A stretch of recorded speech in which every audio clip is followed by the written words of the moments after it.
Hello everyone, welcome to my channel. இன்னைக்கு நம்ம standard 12th physics unit number 2 current எலக்ட்ரிசிட்டியில் example 2.27 and 28 வந்து பார்க்க போகிறோம். எக்ஸாம்பிள் 2.27ல் கொஷின் என்ன கொடுத்துருக்காங்கன்னு பார்த்தோம்னா, ஒரு சர்க்கியூட்டில் வந்து அந்த சர்க்கியூட்டுன்னு சொல்ல முடியாது, ஒரு ரெசிஸ்டாருடைய ரெசிஸ்டன்ஸ் எவ்வளோ கொடுத்துருக்காங்கன்னு பார்த்தோம்னா 10 ஓம். அதில் வந்து எவ்வளோ ஹீட் எனர்ஜி வந்து ப்ரொடியூஸ் ஆகுதுன்னு கண்டுபிடிக்கணும். இதை எதை யூஸ் பண்ணி கண்டுபிடிக்கலாம்னு பார்த்தோம்னா, ஒரு ஜூல்ஸ் லா ஆஃப் ஹீட்டுங்கிறது இதுக்கு முன்னாடி பார்த்துருப்போம். அந்த இதை யூஸ் பண்ணி தான் நம்ம கண்டுபிடிக்க போகிறோம். அதில் வந்து பார்த்தோம்னா எவ்வளோ கரண்ட் வந்து ஃப்ளோ ஆகுதுன்னு பார்த்தோம்னா 5 ஆம்பர் ஆஃப் கரண்ட். எவ்வளோ நேரம் ஃப்ளோ ஆகுதுன்னு பார்த்தோம்னா 5 மினிட்ஸ் வந்து ஃப்ளோ ஆகுது. இப்போ ஜூல்ஸ் லா ஆஃப் ஹீட்டோடைய ஃபார்முலா வந்து எழுதிக்கிறேன். அப்படின்னா H is equal to I² into RTங்கிறது தான் ஃபார்முலா. இங்கே I அதாவது கரண்ட்டோட வேல்யூ என்னன்னு பார்த்தோம்னா 5, அப்படின்னா 5². ஆர் ரெசிஸ்டன்ஸ் எவ்வளோ கொடுத்துருக்காங்கன்னு பார்த்தோம்னா 10. அடுத்து டைம் எவ்வளோ கொடுத்துருக்காங்கன்னு பார்த்தோம்னா 5. அப்படின்னா 5² பண்ணால் 25 into 10 into 5. அப்படின்னா 25 into 10 into 5 வந்து பார்த்தோம்னா 50. அப்படின்னா 25யும் 5யும் மல்டிப்ளை பண்ணால் 125. இந்த இடத்துல ஒரு சின்ன மிஸ்டேக் வந்து பார்த்துருக்கோம். எனக்கு வந்து பார்த்தோம்னா 5 மினிட்ஸ் வந்து கொடுத்துருக்காங்க. டெம்பரேச்சரை வந்து நம்ம எஸ்ஐ யூனிட் வந்து பார்த்தோம்னா செகண்ட். அதனால இந்த 5 மினிட்ஸுங்கிறத நான் முதல்ல செகண்டுக்கு வந்து கன்வெர்ட் பண்ணேன். அதனால ஒரு 60 எக்ஸ்ட்ராவாக மல்டிப்ளை பண்ணிக்கிறேன். ஏன்னா ஒரு மினிட்ஸுங்கிறப்ப 60 செகண்ட்ஸ். அதனால ஒரு 60 எக்ஸ்ட்ராவாக மல்டிப்ளை பண்ணிக்கிறேன். அப்படின்னா இங்கே எனக்கு ஒரு 0 கிடச்சிருக்கும் இன்ட்டு 60. அப்படின்னா 1250யோட ஒரு 60 வந்து மல்டிப்ளை பண்ணுறேன். அப்படின்னா இந்த 125யும் 60யும் மல்டிப்ளை பண்ணுற மாடல் மல்டிப்ளை பண்ணால் எனக்கு என்ன வேல்யூ கிடைக்கும் பார்த்தோம்னா 750 வந்து கிடச்சிருக்கும். அடுத்து 2 ஜீரோஸ் இருக்குது, அதை எழுதிக்கிறேன். இப்போ வந்து பார்த்தோம்னா எனக்கு ஹீட்டோட யூனிட் வந்து என்னென்னு பார்த்தோம்னா ஜூல், அதை எழுதிட்டேன். இப்போ இதில் எக்ஸ்ட்ராவாக என்ன பண்ணலாம் பார்த்தோம்னா இங்கே எனக்கு ஒரு 1000 வந்து இன்வால்வ் ஆகிருக்கு. 1000ங்கிறப்ப அதை கிலோன்னுட்டு சொல்லலாம். அப்படின்னா 75 கிலோ ஜூல் ஆஃப் ஹீட் வந்து எனக்கு அந்த ரெஜிஸ்டரில் வந்து ப்ரொடியூஸ் ஆகிருக்குங்கிறத கண்டுபிடிச்சிருக்கோம். அடுத்த எக்ஸாம்பிள் 2.28. எக்ஸாம்பிள் 2.28ல் கொஷின் என்ன கொடுத்துருக்காங்கன்னு பார்த்தோம்னா, ஒரு எலக்ட்ரிக் ஹீட்டர் வந்து இருக்குது. அந்த எலக்ட்ரிக் ஹீட்டரோட ரெசிஸ்டன்ஸ் எவ்வளோ கொடுத்துருக்காங்கன்னு பார்த்தோம்னா 10 ஓம். அந்த எலக்ட்ரிக் ரெசிஸ்டன்ஸ், அதாவது எலக்ட்ரிக் ஹீட்டர் அந்த 10 ஓம் இருக்கக்கூடிய ரெசிஸ்டன்ஸோட கனெக்ட் ஆகிருக்கு. அது வந்து பார்த்தோம்னா எனக்கு 220 வோல்ட் இருக்கக்கூடிய ஒரு பவர் சப்ளையோடையும் கனெக்ட் பண்ணியிருக்காங்க. அப்படி கனெக்ட் பண்ணதுக்கப்புறம் அதை ஒரு வாட்டர், அதாவது அந்த வாட்டர் எவ்வளோன்னு பார்த்தோம்னா 1 kg வந்து கொடுத்துருக்காங்க. அந்த வாட்டரில் இமென்ஸ் பண்ணி, அதாவது முக்கி வச்சுருக்காங்கங்கிறத நம்ம கன்சிடர் பண்ணிப்போம். இப்போ வந்து பார்த்தோம்னா இந்த எலக்ட்ரிக் ஹீட்டரை வந்து சுவிட்ச் ஆன் பண்ணிட்டாங்க. அது சுவிட்ச் ஆன் பண்ணி எனக்கு 30 டிகிரி செல்சியஸ் வந்து ரீச் பண்ணுது. அப்புறம் 30 டிகிரி செல்சியஸ்லேருந்து 60 டிகிரி செல்சியஸை ரீச் பண்ணுறதுக்கு அதுக்கு எவ்வளோ டைம் ஆகுங்கிறத நம்ம கண்டுபிடிக்கணும். இப்போ வந்து பார்த்தோம்னா ஃபஸ்ட்டு எனக்கு ஹீட் என்னென்ன கொடுத்துருக்காங்கங்கிற கிவனை வந்து எழுதிக்கிறேன். கிவன் வந்து பார்த்தோம்னா எனக்கு ரெசிஸ்டன்ஸ் எவ்வளோ கொடுத்துருக்காங்கன்னு பார்த்தோம்னா 10 ஓம் வந்து கொடுத்துருக்காங்க. அடுத்து பவர் சப்ளை வியோட வேல்யூ 220 வோல்ட். அடுத்து மாஸ் எம்மோட வேல்யூ எனக்கு 1 kg கொடுத்துருக்காங்க. அடுத்து சேஞ்ச் இன் டெம்பரேச்சர் கொடுத்துருக்காங்க. சேஞ்ச் இன் டெம்பரேச்சருங்கிறப்ப எனக்கு 60 டிகிரிலேருந்து, அதாவது 30 டிகிரிலேருந்து 60க்கு வந்து சேஞ்ச் ஆகுது. அப்படின்னா 16 30 நான் மைனஸ் பண்ணேன்னா எனக்கு 30 டிகிரி செல்சியஸ் நெட்டு எனக்கு கிடச்சிருக்கும். இப்போ இந்த இடத்துல பார்த்தோம்னா எனக்கு கரண்ட் என்னங்கிறதே எனக்கு தெரில. கரண்ட் என்னங்கிறத கண்டுபிடிக்கிறதுக்கு நான் ஓம்ஸ் லா யூஸ் பண்ணுறேன். ஓம்ஸ் லாவோட ஃபார்முலா என்னென்னு பார்த்தோம்னா V is equal to IR. I வந்து கண்டுபிடிக்கணும், R அங்கிட்ட ட்ரான்ஸ்லேட் பண்ணோம். அப்படின்னா I is equal to V divided by R. இங்கே Vயோட வேல்யூ 220, Rோட வேல்யூ 10.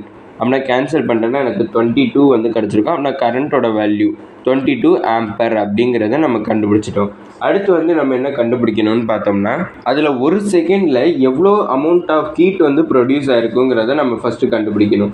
அப்படின்னா எனக்கு ஃபஸ்ட்டு ஜூல்ஸ் லா ஆஃப் ஹீட்டோட ஃபார்முலா எழுதிக்கிறேன். H is equal to I² RTங்கிறது ஃபார்முலா. இப்போ ஐயோட வேல்யூ நம்ம 22 கண்டுபிடிச்சிடும். அப்படின்னா 22² இன்ட்டு ஆரோட வேல்யூ வந்து பார்த்தோம்னா 10.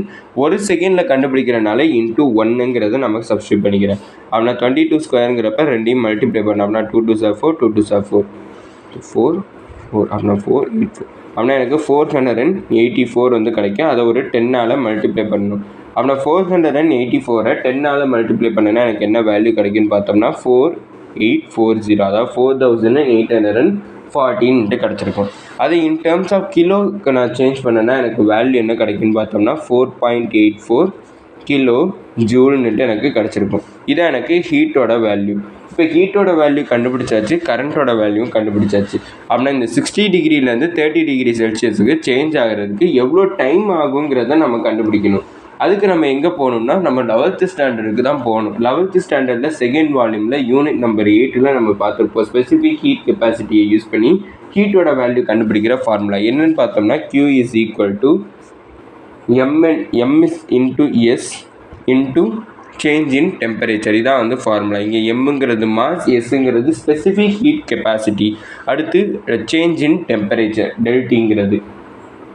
இப்போ இந்த இடத்துல பார்த்தோம்னா எஸ்ஸோட வேல்யூ 4200ங்கிறத கொஷினில் ப்ராக்கெட்டில் வந்து கொடுத்துருப்பாங்க.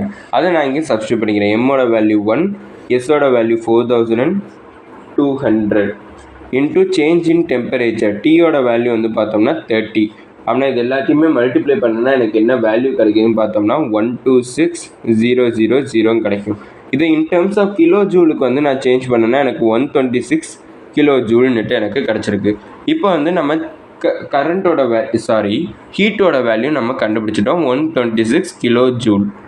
இப்போ இதில் மெயினாக வந்து நம்ம இப்போ என்ன பண்ண போகிறோம்னா திருப்பி நான் எதை யூஸ் பண்ணுறேன்னா ஜூல்ஸ் ஆஃப் ஹீட் அப்படின்னா H is equal to I² RT. இப்போ நான் ஹீட்டை என்ன டேர்ம்ஸில் கண்டுபிடிச்சேன்னு பார்த்தோம்னா Qங்கிற டேர்மில் கண்டுபிடிச்சிருந்தேன். ஆனால் ஹச்சுக்கு பதிலாக நான் Qன்னு சப்ஸ்டியூட் பண்ணிக்கிறேன். அப்படின்னா Q is equal to I² into R into T. அப்படின்னா டைம் வேணுங்கிறப்ப I²R நான் இங்கே ட்ரான்ஸ்லேட் பண்ணிக்கிறேன். அப்படின்னா T is equal to Q divided by I²Rன்னுட்டு எனக்கு கிடச்சிருக்கும். அப்படின்னா T is equal to Qக்கு பதிலாக நான் இந்த வேல்யூவை சப்ஸ்டியூட் பண்ணிக்கிறேன்.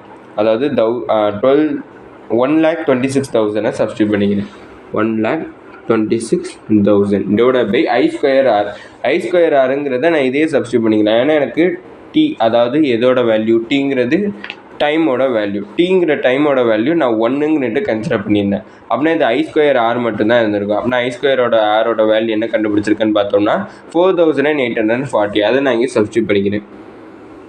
அப்படின்னா 0 கேன்சல். மீதி என்ன இருக்குன்னு பார்த்தோம்னா 12,600 டிவைட் பை 484. இதை 2 டேபிளில் கேன்சல் பண்ணனா 242. இதை 2 டேபிளில் கேன்சல் பண்ணனா 6300. திருப்பி இதை 2 டேபிளில் கேன்சல் பண்ணனா 121.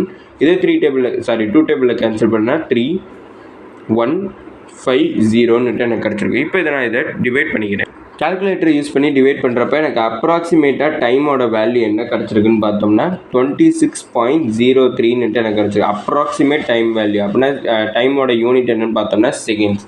இதோட இந்த வீடியோ முடிஞ்சிச்சு. மறக்காமல் நம்ம சேனலை சப்ஸ்கிரைப் பண்ணி சப்போர்ட் பண்ணுங்கள். நீங்கள் கொடுக்கக்கூடிய ஒவ்வொரு சப்ஸ்கிரைபும் எனக்கு வந்து மிகப்பெரிய சப்போர்ட்டாக. அதுக்கப்புறம் இந்த வீடியோ பிடிச்சிருந்துச்சுன்னா லைக் பண்ணிங்க. அதுக்கப்புறம் ஏதாச்சும் டவுட்ஸ் இருந்தாலும் நான் ஏதாச்சும் இம்ப்ரூவ் பண்ணணும்னு நினச்சிங்கனாலும் அதை மறக்காமல் கமெண்ட் செக்ஷனில் சொல்லிங்க. தேங்க்யூ.